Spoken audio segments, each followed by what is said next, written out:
다문화 인구 200만 명, 우리나라 전체 인구의 4%에 해당하는 숫자. 다문화 가정의 교육을 위해 대학 교수와 제자가 뭉쳤다.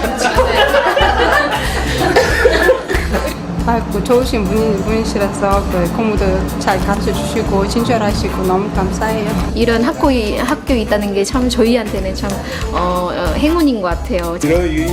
행복한 동행 다문화 멘토링 활동을 하고 있는 스승과 제자를 만나보자. 우리나라 최고의 과학 인재들이 모여있는 한 대학교. 교수님과 제자들이 테이블에 둘러앉아 이야기를 나눕니다. 오늘 이야기의 주제는 다문화 중학생들을 위한 새학기 멘토링. 학생들이 친근감을 갖고 적극적으로 수업에 참여할 수 있도록 1:1 멘토링 제도를 실시하고 있다.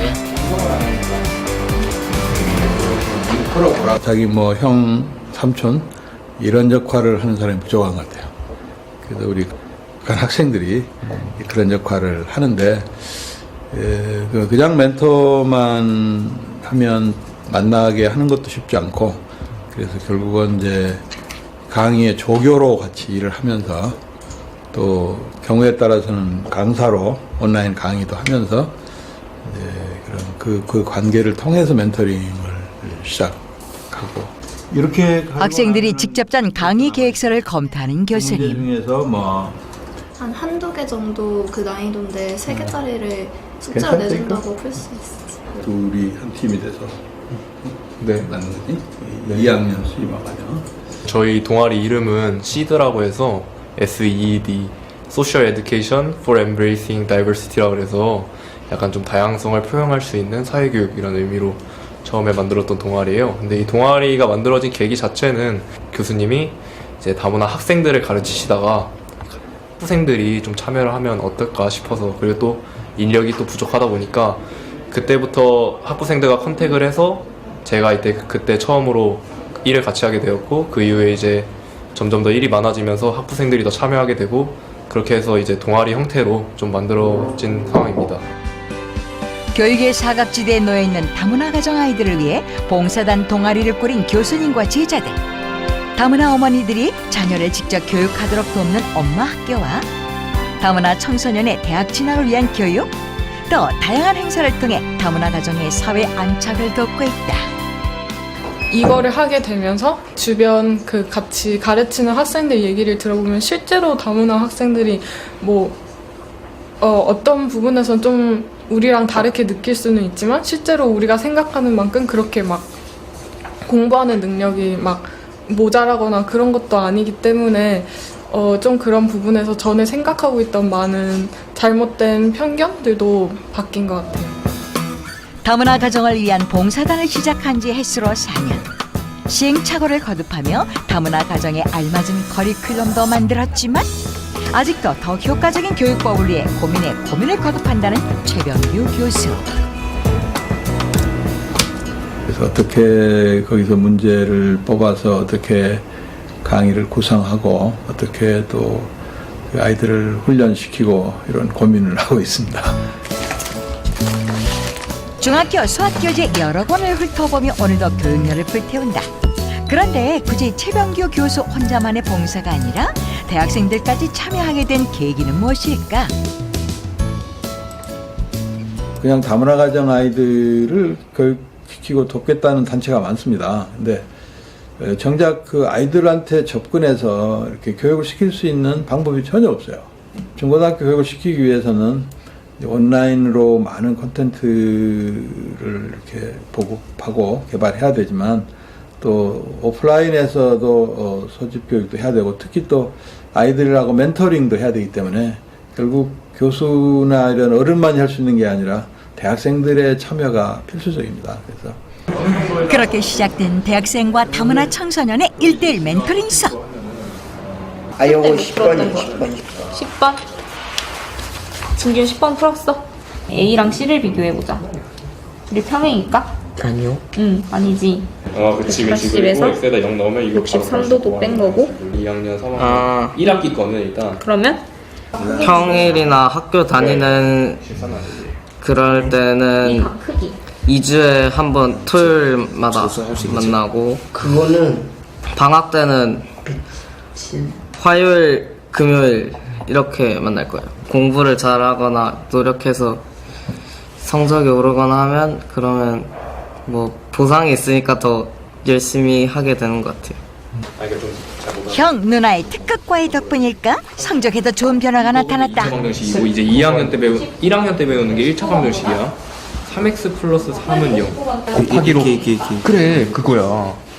그래서 이제 막상 다문화 학생들을 만나고 나니까 그 이후부터 좀 마음가짐이 달라졌던 것 같아요. 좀 더 열심히 해야 되고 이 친구들을 위해서 어떻게 강의를 찍어야 될까 그런 것들 좀 많이 고민했던 것 같아요.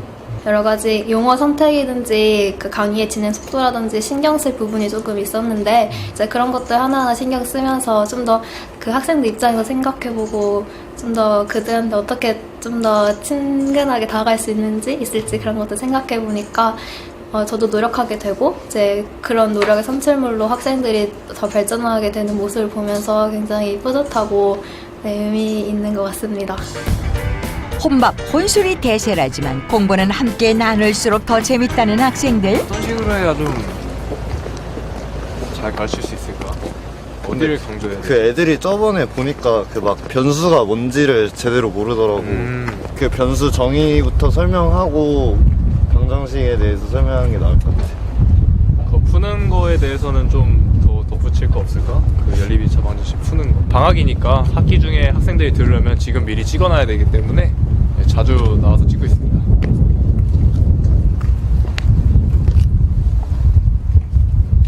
이렇게 할까?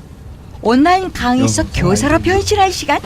중학교 교과서를 바탕으로 한 수업 교환도 직접 만들고 촬영부터 편집까지 모두 학생들의 몫이다. 녹화는 시작했어. 녹화는 뭐 상관없어. 이제 큐를 줘 네가. 시작. 네, 안녕하세요. 오늘도 반갑습니다. 오늘은 여러분들과 함께 중학교 1학년 2학기 심화 수학 제8강 다각형에 관한 부분에 대해서 공부를 할 건데요.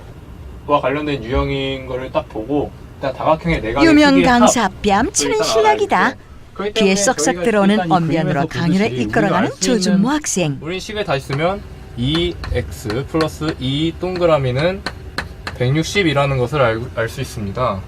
답은 150가 모니터링도 꼼꼼히 챙긴다. 네. 녹화만 녹화가 하면 될 것 같아. 잘 정리가 됐나? 말 속도는 되게 괜찮은 것 같아. 말 속도 최대한 느리게 하려고 하지. 잘 알아들을 수 있게. 몇 강을 찍을 건지, 강의 어떻게 분할할 건지, 내용을 어떻게 분류할 건지, 그리고 또 강의에 따른 문제도 또 선정을 해야 되거든요. 그래서 그런 부분에 있어서 모든 작업에 참여를 하고 이제 강의 계획표를 만든 후에 이제 방학 때나 학기 중에 시간이 날 때마다 이 촬영실에 와가지고 강의를 찍는 거죠. 그래서 강의를 다 찍게 되면 그 강의가 이제 매주 학생들에게 나가는 식으로 이제 진행이 되는 것이죠. 이거 삭제하다. 촬영에 잘라. 편집에 손이 많이 가는 동영상 강의 작업. 유명 인터넷 강사의 강의가 아닌 학생들이 직접 강의를 녹화하는 특별한 이유가 있을까? 여기에서 가위 컨트롤 P 이거? 720 그 인터넷 강의 잘 만드는 사이트가 있는데 왜 굳이 저희가 또 학부생이 참여해서 만드냐 이 질문 정말 많이 받는데 사실 중요한 건 다문화 가정 학생들을 직접 만나보지 않고는 그 친구들 사실 이해하기가 좀 힘들어요. 공감대를 형성하거나 그런 게 어휘력 이런 면에서도 좀 기타 한국 학생들보다 좀 밀릴 수도 있고 그런 면까지 생각해서 하는 강의라고 생각하시면 될 것 같아요. 그런 것까지 고려해서 다문화 가정 학생들이 최대한 더 쉽게 접근하고 또 더 잘 알아들을 수 있게 그런 것들을 고민하면서 만들기 때문에 일단 제 생각에는 여타 인터넷 강의와는 좀 다르다고 생각이 드네요. 네. 조준모 학생과 친구가 컴퓨터로 동영상을 편집하고 있다. 학생들이 바쁜 하루를 보내고 있는 한편 어디론가 향하는 교수님. 선생님 또 어디 가시는 길이세요? 예, 초등학생 자녀를 둔 다문화 가정 어머님들 교육시키러 갑니다. 최병규 교수가 건물 안으로 들어간다. 다문화 청소년들의 교육과 더불어 자녀들을 가르칠 다문화 어머니의 사회적 적응과 교육에 대한 필요성을 느꼈다. 그렇게 해서 시작된 엄마 학교. 왜 우리 다문화 엄마 학교를 지원했는지 이런 과정, 이런 얘기를 하다가 그 많은 엄마들이 울어요. 그 얘기가 한국에 시집 와서 한 10여 년 이렇게 이제 정착을 했고, 아이들이 이제 초등학교 이렇게 중간에 갔는데, 아이가 학교에서 힘들어 하는데 엄마로서 아무것도 해줄 게 없다. 그래서 굉장한 근데 그런 엄마들이 저희 이제 5개월짜리 그 프로그램을 마치면서 굉장히 자신감도 생기고, 이렇게 나름 우리 한국 사회에서 그 엄마 역할을 하는 엄마. 집에 어디 있지나? 아이고, 안녕하세요. 네, 안녕하세요. 아이고, 감사합니다. 이거. 아메리카노요, 괜찮아요? 아, 좋아요. 아메리카노. 이게 아메리카의 프런프레시로 아주 하도 왔다 갔다 해서 다시 만들었어요. 오늘 오시는 분을 중심으로 해서 그 아이들 이름도 넣었어요. 여기서 우리가 같이 다니는 친구들 이름하고 그래도 아이들 이름 같이 넣고 우리한테 나눠주는 거예요. 이렇게 여기 학교 와가지고 배우시는 게 좀 어때요? 너무 좋아요. 도움도 되고 애기들 같이 공부할 수 있으니까 또 도와줄 수도 있으니까 너무 좋아요. 숙제 같은 것도 다 집에서 하니까 그래서 내가 알아야 가르쳐 할 수 있는 거죠. 그래서 여기 와서 그런 거 배우고 그런 거였구나 라고 하면서 이제 가르치는 거죠. 오늘은 간이 시험이 있는 날. 최병규 교수가 학생들에게 시험지를 나눠줍니다. 저쪽으로 그냥 가가지고 시험 보고 있는 거예요. 시험. 네. 소집 교육 지난 2주 동안 공부를 잘했나 평가하는 거예요. 그동안 갈고 닦은 공부 실력을 발휘할 시간. 좀 전에 발랄한 모습은 온데간데없고 진지한 자세로 시험에 임하는 어머니들. 다문화 어머니들이 자신감을 얻고 검정고시까지 통과할 때가 가장 보람찬 순간이란다. 그동안에 대전 지역에서 시범 사업으로 37명이 졸업을 했는데요. 전원 다 초설 검정고시 합격을 했어요. 그리고 그 검정고시 합격 자체도 중요하지만 그 어머님들이 아이들 교육을 챙기는 능력을 갖추셨고, 특히 지난 1년 동안에 그 다문화 가정, 우리 대전 가정에 4명의 이제 중학교 다니는 남자아이들을 같이 교육을 했는데, 어머님들이랑. 어머님들이 집에서 아이들 교육을 챙기고 멘토로 하시고, 그래서 교육을 잘 진행하고 있습니다. 다양한 사람들에게 다양한 기회가 주어지는 세상. 그것이야말로 가장 공정한 사회라고 믿는 최병규 교수. 언젠가 그 꿈이 이루어지길 간절히 바란다. 자신 있게 설명을 알아듣게 하시는 선생님 역할을 하셔야 되니까 전국의 모든 기초자치단체에 하나씩의 다문화 엄마학교, 자녀학교를 만들어서 보다 많은 사람들을 우리 공교육처럼 말이에요, 교육시킬 수 있게 하는 게 저희의 목표입니다.